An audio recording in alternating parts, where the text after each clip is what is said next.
Ultimate Memphis Preps was live out at Cordova High School for the matchup between the Saint Benedict Eagles and the Wolves of Cordova. Trey Harris and Jalen Dupree are the two to watch for the Wolves. They kept it going all night. Trey Harris starting it off for the Wolves and one bucket. SBA wanted to match from the beginning, and they did. They stayed head up from the beginning, 7-6. But Trey Harris began to put on the life jacket. He brought back Cordova with knocking down deep three-pointers. Rico Gibson for SBA didn't have a bad night, 21 points, and he continued to show the reason why he was the go-to guy for SBA last night. Moving on to the second quarter between this matchup, and Trey Davis began to give some life for the Eagles. He had 10 points on the night with that nice bucket to the rack. Jalen Dupree not allowing that easy bucket down low in his paint, and he owned the house with that one. Ooh, slamming down the rim. But it wasn't long. SBA got the ball out to Trey Davis, who took a few dribbles down to the rack and got a bucket. Easy basket. But Harris said, hey, let me retaliate with that one. 3 quick dribbles into the rim for Trey Harris. Caleb Henry, not his night for the Eagles. But Cordova continued to pick it up. It was Trey Harris with the deep three-point ball. Turning around like Gilbert Arenas. Rebound by Jalen Dupree and a putback. That was a nice rebound. Then there was the defense for the Wolves. Off to the races. Trey Harris throws it up. Slam dunk. And that was just one of many that those guys had. Look at the replay. Nice pass by Frank Harris's son, Trey. Going on to the third quarter. Trey Harris looking to come out easy, and this it was. Jalen Dupree with the slam. Nice alley-oop pass from Harris. Saint Benedict Gibson coming up. He had 19 on the night last night. Trey Harris between the legs, behind the back, dish it off. That was an exquisite pass. But they were off to the races again. Trey Harris off the backboard, slam! Oh my goodness, look at the replay on this one. Slow-mo, Jalen Dupree going up and grabbing him. Nice for Cordova. Nice move by the Wolves. They got players coming off the bench that are also putting in work. But now it's time for Roderick Brown. Put back off the glass. Sophomore for Cordova, putting it up, and he got a slam in the night as well. Timeout by SBA, and Cordova continued to give it up. Gibson coming back outside of that timeout, knocking down a bucket. Gibson again with the pull-up.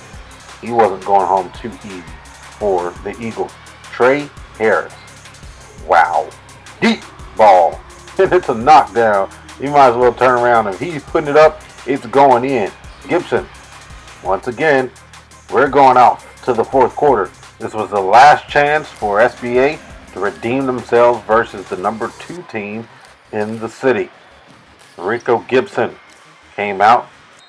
Wanted to try to turn around, but Trey Davis's night wasn't going well for him. He came out 6 minutes into the fourth quarter. And it's oh my goodness.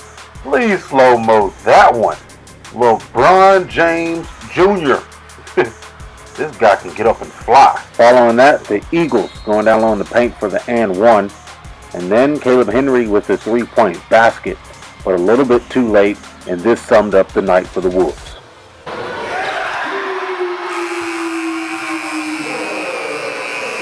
Following the matchup, we talked to the coaches and a few players.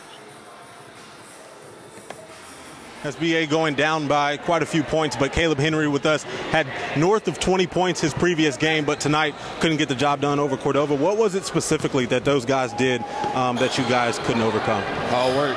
They played better defense. They got more hustle points, rebound, and we didn't execute on rebounds. All right, I'm here with Trey Davis from SBA.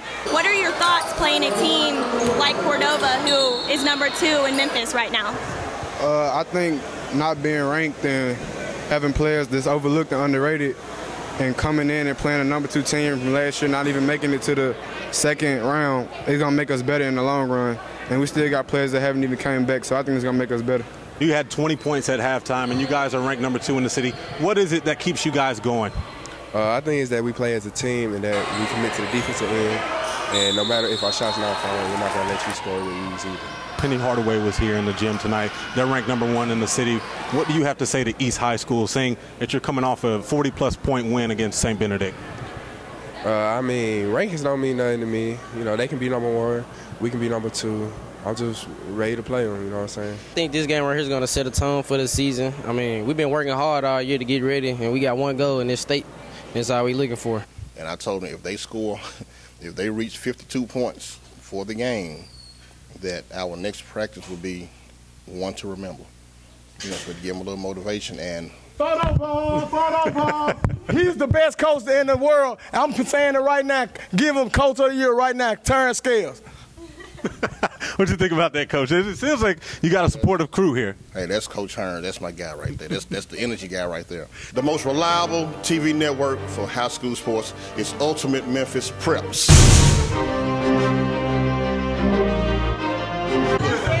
What's the Ultimate Memphis? I said it right? Yeah. All right. You need some food? Yeah. Yes. Hey, man, the most reliable TV network.